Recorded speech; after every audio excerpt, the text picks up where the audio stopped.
नमो नमः बच्चों। मैं मिनर्वा शर्मा, टीजीटी संस्कृत सर्वोदय कन्या विद्यालय हरिनगर घंटाघर नई दिल्ली। मैं कक्षा 9 के लिए लेकर आई हूँ संधि कार्यम। क्योंकि हम गुण संधि तक पढ़ चुके हैं, अब इससे अगली संधि हम वीडियो के माध्यम से पढ़ेंगे। तो चलते हैं गुण संधि से आगे अयादी संधि। अयादी संधि का सूत्र है एचो अय वयावह, यानी कि अयादी संधि यानी कि नियम है इसका कि जब ए आई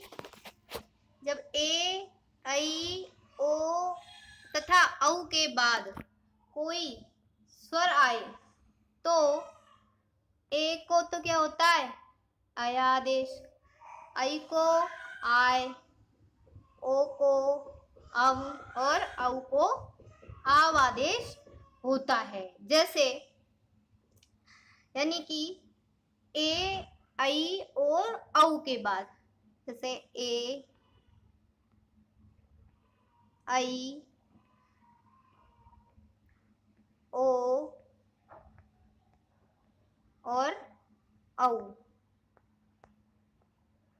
इनके बाद क्या आना चाहिए, कोई भी स्वर आना चाहिए। इनके बाद क्या आएगा, कोई भी स्वर। तो देखो बच्चों, जब इनके बाद कोई भी स्वर आएगा तो इनके स्थान पर क्या हो जाएगा, आपको पता है। तो इनके स्थान पर ए के स्थान पर तो क्या हो जाएगा आया, क्या हो जाएगा आया आदेश हो जाएगा। और आई के स्थान पर आया आदेश हो जाएगा आपका। और ओ के स्थान पर हो जाएगा आपका औ। ओ के स्थान पर क्या हो जाएगा अव आदेश हो जाएगा। और औ के स्थान पर आव आदेश हो जाएगा। तो आगे उदाहरणों के माध्यम से मैं बताती हूँ कि कैसे अपन ए आई ओ औ के स्थान पर अया आय आव आदेश होता है।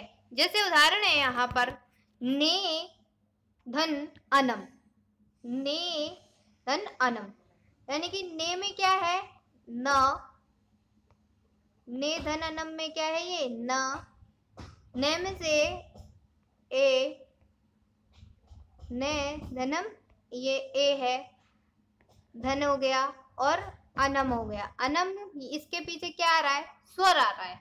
तो यहाँ पर ने में क्या है ए, ने में क्या है ए, और बाद में क्या है अ, क्या है बाद में अ। तो इसके स्थान पर क्या हो गया आया आदेश, क्या हो गया आया आदेश। तो क्या बन जाएगा न प्लस अय फिर प्लस तो नम, तो क्या हो गया नय नम, क्या हो गया नय नम। ऐसे ही अगला उदाहरण है शे प्लस अनम। तो ए के स्थान पर क्या हो रहा है आपके अय आदेश हो रहा है, तो शय नम। ऐसे ही नई धन अक, नई नई में क्या है आई, न क्या है आई, आई है ना, और अक, और क्या है अक। तो इसके स्थान पर क्या आदेश होगा आय, क्या आदेश होता है आई के स्थान पर आय। तो ना तो इधर है ही आपका, और इसमें से आय आदेश हो गया और अ इसमें मिल गया, तो क्या बना नायक, क्या बना नायक। ऐसे भो प्लस अनम, भो में क्या है ओ, और ओ के स्थान पर हम क्या आदेश करते हैं अब, तो क्या बनेगा भवनम।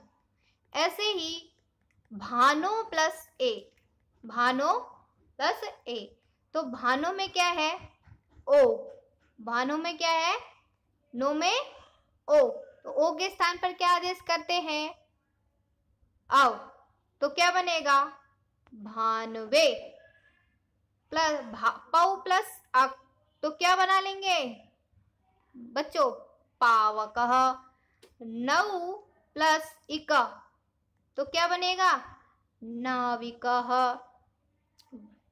भौ प्लस उकः, भौ में क्या है? औ, औ है तो औ के स्थान पर क्या आदेश करते हैं?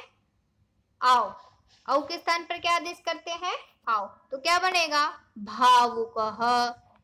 ऐसे ही अयादी संधि आपकी खत्म होती है। अगली संधि आपके है व्यंजन संधि।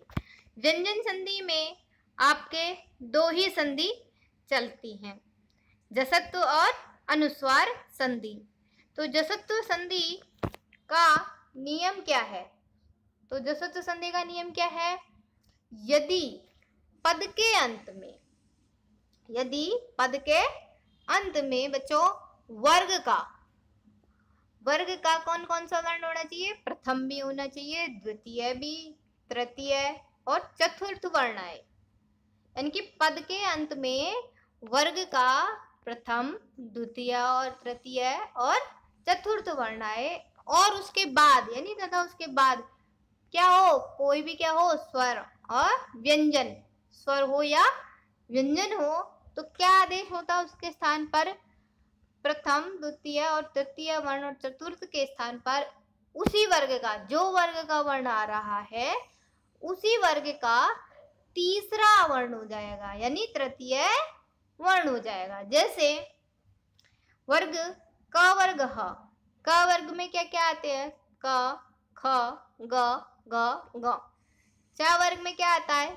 च, छ, ज, झ, य। और ट वर्ग में क्या आता है? ट, ठ, ड, ढ, ण। और त वर्ग में त, थ, द, ध, न। और प वर्ग में प, फ, ब, भ, म। तो क वर्ग है, जैसे मान लो क वर्ग है, क वर्ग में प्रथम वर्ण ये है, द्वितीय वर्ण ये है, तृतीय वर्ण ये है, चतुर्थ वर्ण ये और पंचम वर्ण ये है। तो जसत्व संधि कहती है कि प्रथम वर्ग, द्वितीय वर्ण, तृतीय वर्ण, चतुर्थ वर्ण अगर ये आ जाए और इनके पीछे कोई क्या आ जाए? स्वर आ जाए। क्या आ जाए? स्वर आ गया। ठीक है, जब स्वर आएगा तो कौन सा वर्ण होगा?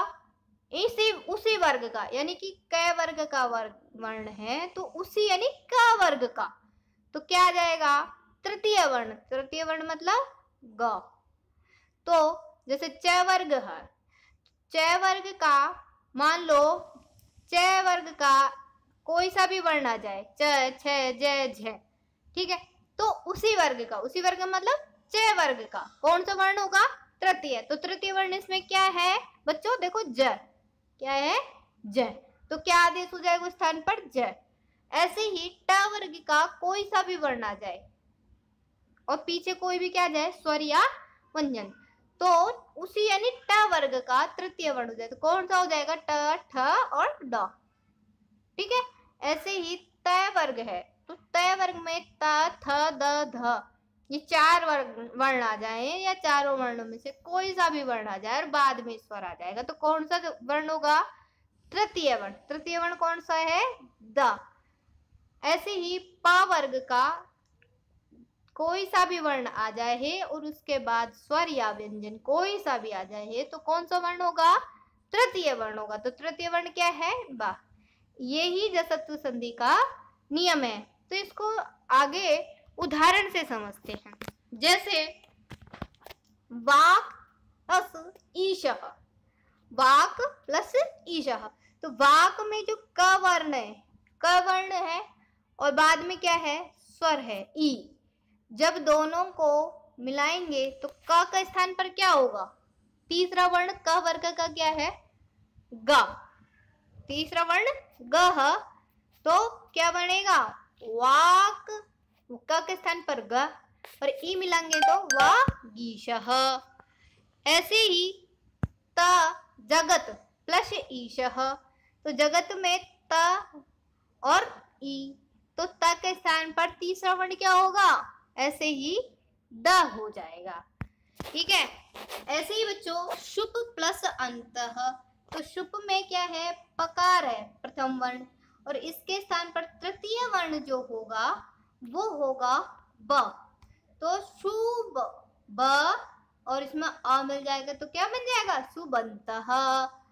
अच प्लस अंतः, तो च प्लस अ, तो च के स्थान पर तृतीय, च वर्ग का तृतीय वर्ण कौन सा हुआ, ज, तो क्या बनेगा, अजंतः। तो सट प्लस आननः, सट में जो ट है, ट वर्ग है, तो ट वर्ग का तीसरा वर्ण कौन सा हुआ, ड, तो कौन सा हुआ, सडाननः। ये आपकी जसत्व संधि है, जो आपके मात्र जसत्व संधि ही लगी हुई है 9th में। अगला है अनुस्वार संधि। अनुस्वार संधि उसको सूत्र बोलते हैं मो अनुस्वारः, तो मो अनुस्वारः जो कि सूत्र से ही पता लग रहा है, यदि किसी पद के अंत में, यदि कोई भी पद है उसके अंत में क्या आ जाए, मैं आ जाए या हो, तथा उसके बाद क्या हो, कोई व्यंजन आए, उसके बाद कोई भी क्या है, व्यंजन आए, तो मैं के स्थान पर जो मैं आया है पद के अंत में, उस मैं के स्थान पर क्या हो जाता है, अनुस्वार। जो अनुस्वार का चिन्ह क्या होता है, ऊपर जो बिंदी लगाई जाती है जिससे वर्ण के ऊपर, ये अनुस्वार होता है। तो इनको उदाहरण के तौर पर समझेंगे। उदाहरण है इसका पहला, हरिम वंदे, हरि धन वंदे, हरि धन वंदे, तो हरिम प्लस वंदे, तो जो मैं है पद के अंत में क्या है, मैं, बाद में क्या है, व्यंजन, भाई स्वर नहीं है ना, व्यंजन की कही है तो व्यंजन है, तो मैं के बाद क्या है, व्यंजन, तो मैं के स्थान पर क्या हो जाएगा, अनुस्वार, तो क्या बन जाएगा, हरिम वंदे। ये देखो ऊपर अनुस्वार चला गया। ऐसे ही अहम धन गच्छामि, अहम में क्या है, मैं, और बाद में क्या है, ग क्या है, व्यंजन, क्या है, व्यंजन है, ग स्वर नहीं है ना, तो व्यंजन है, तो व्यंजन है तो इसका क्या हो जाएगा, ऊपर अनुस्वार, तो अहम गच्छामि, तो सम प्लस कल्पः, तो सम है उसके बाद कह, क्या आया ना, तो ये अनुस्वार कहाँ चढ़ जाएगा, ऊपर, तो संकल्पः। ऐसे ही आपकी व्यंजन संधि पूरी होती है। अगली वीडियो में मैं विसर्ग संधि के बारे में पढ़ाऊंगी। धन्यवाद।